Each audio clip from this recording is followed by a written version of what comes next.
بسم اللہ الرحمن الرحیم۔ سامعین، پارہ نمبر 16 اور 16 رمضان المبارک آپ کی خدمت میں حاضر ہیں پارہ نمبر 16 کے خلاصہ قرآن کے ساتھ۔ پارہ نمبر 16 میں جو سب سے پہلے آیات ہیں یہ ان میں اسی ذوالقرنین کا تذکرہ ہے جس کا پارہ نمبر 15 کے آخر میں عرض کیا تھا۔ ذوالقرنین بادشاہ کون تھا؟ ذوالقرنین بادشاہ ایک اس وقت کا ساری دنیا کا بادشاہ تھا۔ اس کو بعض مفسرین کہتے ہیں سکندر مقدونی، یہ کہ وہ اس سکندر مقدونی کو ذوالقرنین کہا جاتا ہے، لیکن بعض علماء اس سے اختلاف کرتے ہیں کیونکہ یہ جس ذوالقرنین کا تذکرہ یہاں قرآن میں ہے یہ تو کوئی صاحب ایمان معلوم ہوتا ہے، نیک معلوم ہوتا ہے، لوگوں کی خدمت کرنے والا، اور پھر لوگوں کو جو ہے وہ ان کو تکالیف سے مشکلات سے بچانے والا۔ جو مقدونی تھا وہ مقدونی اگرچہ بادشاہ بہت بڑا تھا لیکن کوئی اتنا خاص رحم دل نہیں تھا، اس لیے وہ یہ کہتے ہیں کہ یہ اسم اور اس میں فرق ہے۔ بہرحال مختصر یہ کہ ذوالقرنین کا تذکرہ ہے۔ ذوالقرنین اس وقت پوری دنیا کا بادشاہ تھا، تو ایک قوم جو پہاڑوں کے درمیان رہتی تھی انہوں نے ذوالقرنین سے کہا یا ذا القرنین ان یاجوج و ماجوج مفسدون فی الارض، کہ یہ یاجوج اور ماجوج ایک قوم ہے، یہ ایک قسم کی مخلوق ہے، ایک قسم کا جانور ہے چھوٹا سا، تو یہ آتے ہیں اپنے گھروں سے نکل آتے ہیں اور ہمارے اوپر یہ خون خرابہ کرتے ہیں، تشدد کرتے ہیں، ظلم کرتے ہیں، ہم بڑی تکلیف میں ہیں ان سے۔ تو ذوالقرنین نے ان کے لیے دیوار بنا دی تھی، وہ دیوار سے ادھر نہیں آ سکتے تھے، اس کو دیوار کو چاٹتے ہیں روز، چاٹتے چاٹتے چاٹتے جب دیوار ختم ہونے کے قریب ہوتی ہے تو کہتے ہیں چلو باقی اب کل کریں گے، وہ اگلے دن دوبارہ دیوار واپس اپنی جگہ پہ آ جاتی ہے۔ اسے کہتے ہیں سد ذوالقرنین۔ قیامت کے نزدیک یہ دیوار جو ہے یہ گر جائے گی، ٹوٹ جائے گی، یاجوج ماجوج پوری زمین کے اوپر پھیل جائیں گے اور پوری دنیا میں پھیل جائیں گے۔ یہ ان کا مختصر سا تذکرہ تھا۔ اور اس کے بعد پھر سورہ مریم ہے جو اس سے اگلی صورت ہے۔ سورہ مریم 98 آیات 6 رکوع ہیں۔ اس کو مریم کہتے ہیں اس لیے کہ اس میں حضرت مریم علیہ السلام کا قصہ ہے اور حضرت زکریہ علیہ السلام کا۔ حضرت زکریہ علیہ السلام ان کی عمر 120 سال ہو گئی اور بیوی ان کے 98 سال ہو گئی، تو ان کو یہ انا نبشرک بغلام، ہم آپ کو خوشخبری دیتے ہیں بیٹے کی۔ تو زکریہ علیہ السلام بہت پریشان تھے، پریشان یوں ہوئے کہ خود بوڑھا ہو گیا ہوں، بیوی بوڑھی ہو گئی ہے، اولاد کیسے ہوگی، کہاں سے ہوگی۔ بہرحال زکریہ علیہ السلام کو اللہ تعالیٰ نے بیٹا دیا جس کا نام یحییٰ تھا، سیدا و حصورا و نبی من الصالحین۔ اس کے بعد پھر اللہ تعالیٰ نے قصہ مریم شروع کیا، حضرت عیسیٰ علیہ السلام کا قصہ، گویا یوں بتا دیا کہ آپ زکریہ جو میاں بیوی بوڑھے ہیں ان کو اللہ نے یحییٰ بیٹا دیا ہے، اس کی وجہ سے آپ پریشان ہیں، اس کی وجہ سے ہم آپ کو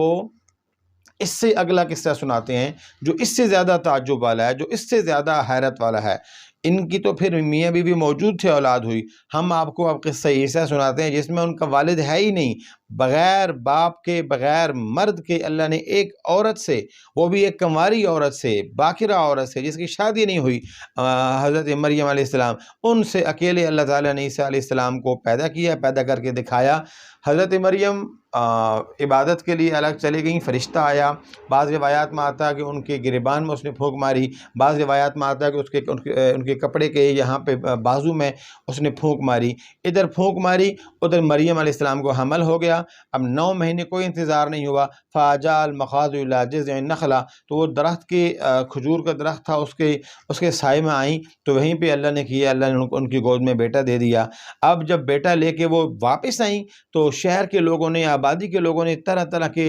جملے کسنا، باتیں کہنا، ارے مریم یہ تم نے کیا کیا، یہ تم نے کیا کر دیا، فلاں کر دیا، یہ کر دیا۔ تو حضرت مریم خاموش تھیں، وہ معصوم بچہ جو ماں کی گود میں تھا وہ بولا انی عبد اللہ، میں اللہ کا بندہ ہوں، آتانی الکتاب، مجھے اللہ نے کتاب دیا ہے، وجعلنی نبیّا، مجھے اللہ نے نبی بنایا ہے، وجعلنی مبارکہ، مجھے اللہ نے بابرکت بنایا ہے، اور اوصانی بالصلاۃ والزکاۃ، مجھے اللہ نے نماز کی وصیت دی، حکم دیا، زکوٰۃ کی وصیت کا حکم دیا ہے، ما دمت حیا، میں جب تک بھی زندہ رہوں میں اسی طرح رہوں گا، وبرا بوالدتی ولم یجعلنی جبارا شقیا، اور میری والدہ کے لیے بھی برکت ہو اور ان کے لیے بھی رحمت ہو۔ تو سامعین، حضرت عیسیٰ علیہ السلام کی پیدائش اور پھر ان کا بولنا اور بچپنے میں بولنا، یہ ایک قدرت کا عظیم شاہکار تھا کہ ہمارے بچے اتنے مہینوں بعد بولتے ہیں۔ اللہ نے چاہا تو ادھر وہ حضرت مریم گئیں وہ باہر گئیں عبادت کے لیے، ادھر فرشتے نے پھونک ماری، ادھر اللہ نے ان کو بیٹا دے دیا، اور ادھر وہ پھل بے موسم کے پہلے سے کھا رہی تھیں۔ یہ کر کے بتا دیا کہ یہ اللہ کی قدرت ہے، اللہ جب کرنے پہ آتا ہے تو کوئی اس کو روک نہیں سکتا۔ تو حضرت مریم علیہ السلام کے قصے کے بعد حضرت عیسیٰ علیہ السلام کی ولادت کا تذکرہ ہے، اور اس کے بعد پھر حضرت ابراہیم علیہ السلام کا اور ان کے والد کا۔ ابراہیم علیہ السلام اپنے والد کو سمجھا رہے ہیں کہ یہ پتھر کے بت ہیں، یہ پتھر کے جو مورتیاں ہیں، ان کے آگے نہ جھکو۔ ابراہیم علیہ السلام کے والد سننے کے لیے تیار نہیں تھے، وہ کہنے لگے لئن لم تنتہی لارجمنک واہجرنی ملیہ، ابراہیم میرے راستے سے ہٹ جاؤ، اگر تم مجھے علیحدہ نہیں کرو گے، مجھے نہیں چھوڑو گے تو میں آپ کو پتھروں سے ماروں گا۔ یا ابتی لا تعبد الشیطان، ابراہیم علیہ السلام کہنے لگے اے ابا جی شیطان کی آپ عبادت نہ کریں، ان الشیطان کان للرحمن عصیا، بے شک شیطان اللہ کا دشمن ہے، اس لیے وہ شیطان آپ کا بھی دشمن ہے۔ تو حضرت ابراہیم علیہ السلام نے